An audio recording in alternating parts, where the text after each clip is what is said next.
Titus Flavius Josephus, born Joseph ben Mattatyahu, was a 1st-century Romano-Jewish scholar, historian and hagiographer, who was born in Jerusalem, then part of Roman Judea, to a father of priestly descent and a mother who claimed royal ancestry. He initially fought against the Romans during the First Jewish-Roman War as head of Jewish forces in Galilee, until surrendering in 67 CE to Roman forces led by Vespasian after the 6-week siege of Jotapata. Josephus claimed the Jewish messianic prophecies that initiated the First Roman-Jewish War made reference to Vespasian becoming emperor of Rome. In response, Vespasian decided to keep Josephus as a slave and interpreter. After Vespasian became emperor in 69 CE, he granted Josephus his freedom, at which time Josephus assumed the emperor's family name of Flavius. Flavius Josephus fully defected to the Roman side and was granted Roman citizenship.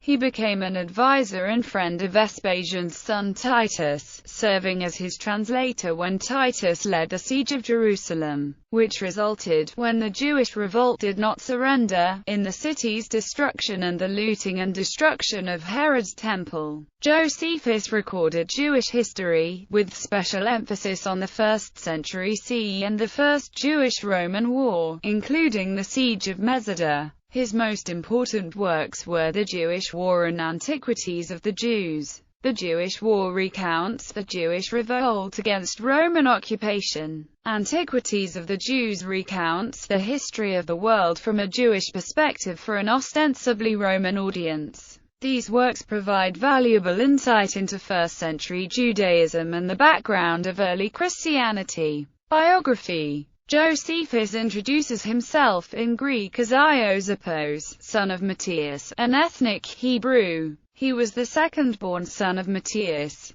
His older full-blooded brother was also called Matthias. Their mother was an aristocratic woman who descended from the royal and formerly ruling Hasmonean dynasty. Josephus's paternal grandparents were Josephus and his wife, an unnamed Hebrew noblewoman, distant relatives of each other and direct descendants of Simon Sellus. Josephus's family was wealthy. Josephus was a descendant of the high priest Jonathan, born and raised in Jerusalem. Josephus was educated alongside his brother. He fought the Romans in the First Jewish-Roman War of 66 to 73 as a Jewish military leader in Galilee. Prior to this, in his early 20s, he traveled to negotiate with Emperor Nero for the release of several Jewish priests. Upon his return to Jerusalem, he was drafted as a commander of the Galilean forces. After the Jewish garrison of Jotapata fell under siege, the Romans invaded, killing thousands. The survivors committed suicide.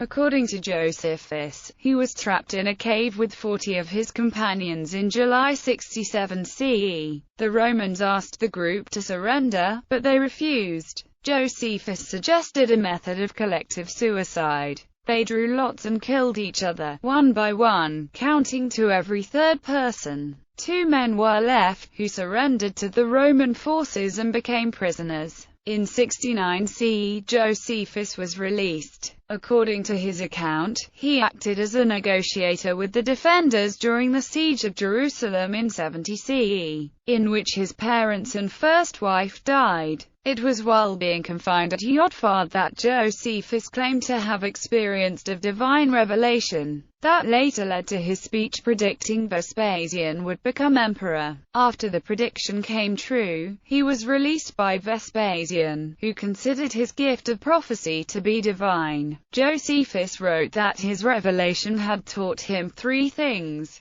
That God, the creator of the Jewish people, had decided to punish them, that fortune had been given to the Romans, and that God had chosen him to announce the things that are to come. In 71 CE, he went to Rome in the entourage of Titus, becoming a Roman citizen and client of the ruling Flavian dynasty. In addition to Roman citizenship, he was granted accommodation in conquered Judea and a decent, if not extravagant, pension. While in Rome and under Flavian patronage, Josephus wrote all of his known works. Although he uses Josephus, he appears to have taken the Roman pronomen Titus and nomen Flavius from his patrons. This was standard practice for new Roman citizens. Vespasian arranged for the widower Josephus to marry a captured Jewish woman, who ultimately left him. About 71 CE, Josephus married an Alexandrian Jewish woman as his third wife. They had 3 sons, of whom only Flavius Hyrcanus survived childhood.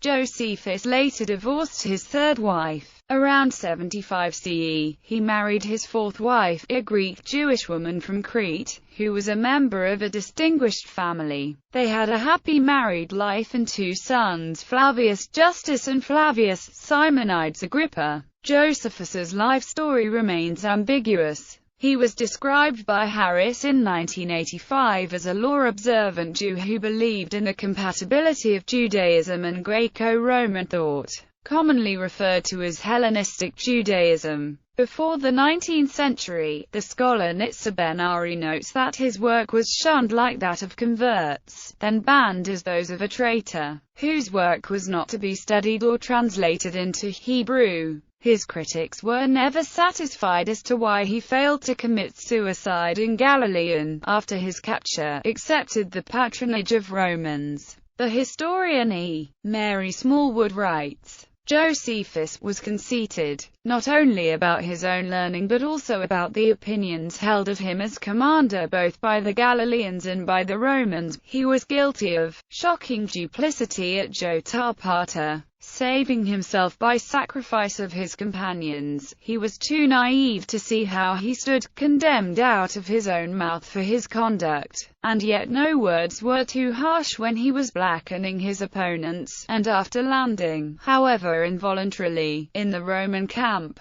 he turned his captivity to his own advantage, and benefited for the rest of his days from his change of side. Author Joseph Raymond calls Josephus the Jewish Benedict Arnold for betraying his own troops at Jotapata. Scholarship. The works of Josephus provide crucial information about the First Jewish-Roman War and also represent important literary source material for understanding the context of the Dead Sea Scrolls and late Temple Judaism. Josephan scholarship in the 19th and early 20th century became focused on Josephus's relationship to the sect of the Pharisees. It consistently portrayed him as a member of the sect and as a traitor to the Jewish nation, a view which became known as the classical concept of Josephus. In the mid-20th century, a new generation of scholars challenged this view and formulated the modern concept of Josephus. They consider him a Pharisee, but restore his reputation in part as patriot and a historian of some standing.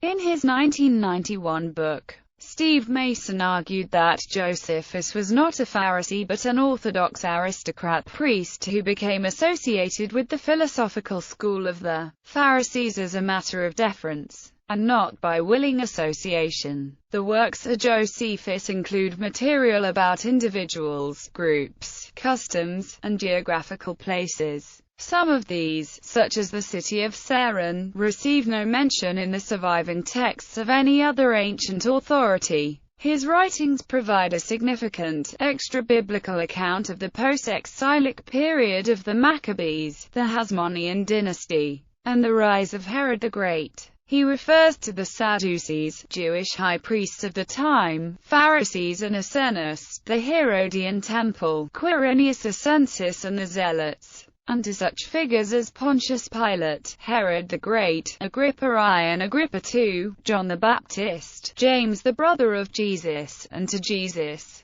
Josephus represents an important source for studies of immediate post-Temple Judaism and the context of early Christianity. A careful reading of Josephus's writings and years of excavation allowed Ehud Netzer, an archaeologist from Hebrew University, to discover what he considered to be the location of Herod's tomb. After a search of 35 years, it was above aqueducts and pools, at a flat and desert site, halfway up the hill to the Herodium, 12 kilometers south of Jerusalem, as described in Josephus's writings. In October 2013, archaeologists Joseph Patrick and Benjamin Arubas challenged the identification of the tomb as that of Herod. According to Patrick and Arubas, the tomb is too modest to be Herod's and has several unlikely features. Waporat, who replaced Netzer as excavation leader after the latter's death, stood by the identification. Manuscripts, textual criticism and editions for many years.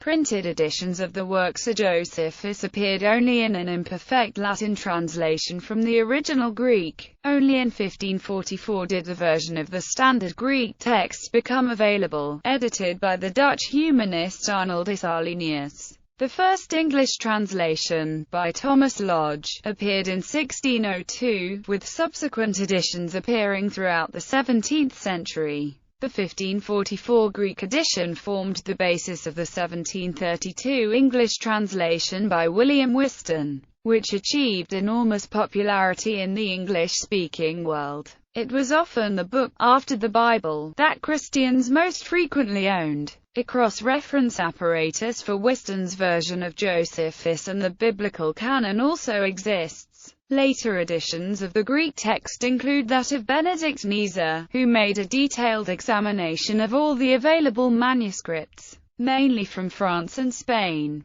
Henry Street. John Thackeray used Nieser's version for the Loeb Classical Library edition widely used today. William Whiston, who created perhaps the most famous of the English translations of Josephus, claimed that certain works by Josephus had a similar style to the epistles of St. Paul. The standard edition Maior of the various Greek manuscripts is that of Benedictus Nieser, published 1885–95. The text of Antiquities is damaged in some places. In the Life, Nieser follows mainly manuscript P, but refers also to AMW and R. Henry Street. John Thackeray for the Loeb Classical Library has a Greek text also mainly dependent on P. André Pelletier edited a new Greek text for his translation of Life. The ongoing Munsteriner Josephus Osgarby of Munster University will provide a new critical apparatus. There also exist late Old Slavonic translations of the Greek, but these contain a large number of Christian interpolations. Works. The works of Jewish historian Josephus are major sources of our understanding of Jewish life and history during the 1st century. War of the Jews, or the Jewish War, or Jewish Wars, or History of the Jewish War. Josephus's Discourse to the Greeks concerning Hades. Antiquities of the Jews, or Jewish Antiquities, or Antiquities of the Jews, Jewish Archaeology. Flavius Josephus against Appian, or Contra Appianem, or against the Greeks, on the antiquity of the Jewish people. The Life of Flavius Josephus, or Autobiography of Flavius Josephus. The Jewish War. His first work in Rome was an account of the Jewish War, addressed to certain upper barbarians, usually thought to be the Jewish community in Mesopotamia, in his paternal tongue, arguably the Western Aramaic language. In 78 CE he finished a 7-volume account in Greek known as the Jewish War. It starts with the period of the Maccabees and concludes with accounts of the fall of Jerusalem, and the succeeding fall of the fortresses of Herodion, Machaeront and Mesida, and the Roman victory celebrations in Rome, the mopping up operations, Roman military operations elsewhere in the empire, and the uprising in Cyrene, together with the account in his life of some of the same events. It also provides the reader with an overview of Josephus's own part in the events since his return to Jerusalem from a brief visit to Rome in the early 60s. In the wake of the suppression of the Jewish revolt, Josephus would have witnessed the marches of Titus's triumphant legions leading their Jewish captives, and carrying treasures from the despoiled temple in Jerusalem. It was against this background that Josephus wrote his war, claiming to be countering anti-Judean accounts. He disputes the claim that the Jews served a defeated God, and were naturally hostile to Roman civilization. Rather, he blames the Jewish war on what he calls unrepresentative and overzealous fanatics among the Jews, who led the masses away from their traditional aristocratic leaders, with disastrous results.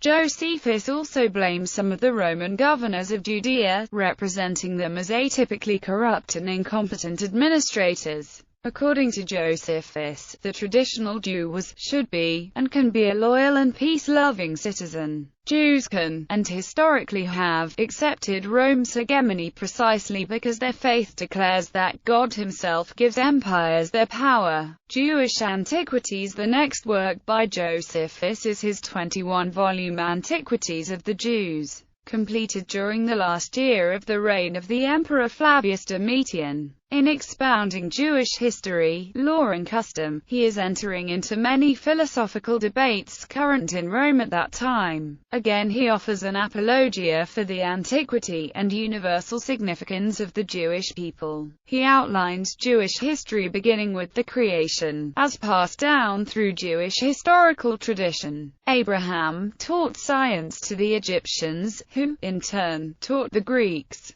Moses set up a senatorial priestly aristocracy, which, like that of Rome, resisted monarchy. The great figures of the Tanakh are presented as ideal philosopher leaders. He includes an autobiographical appendix defending his conduct at the end of the war when he cooperated with the Roman forces against Hippian. Josephus' Against Hippian is a 2-volume defense of Judaism as classical religion and philosophy, stressing its antiquity, as opposed to what Josephus claimed was the relatively more recent tradition of the Greeks. Some anti-Judaic allegations ascribed by Josephus to the Greek writer Hippian, and myths accredited to Manetho are also addressed. Literature about Josephus. The Josephus Trilogy, a novel by Lion Feuchtwanger, Der Jüdische Krieg, 1932, Die Sonne, 1935, Der Tag wird kommen, 1942. Flavius Josephus, eyewitness to Rome's first-century conquest of Judea, Mareja des Lebel, Macmillan 1993, Simon & Schuster 2001. The 2,000-year-old Middle East policy expert, a chapter from Give War a Chance by P. J. O'Rourke.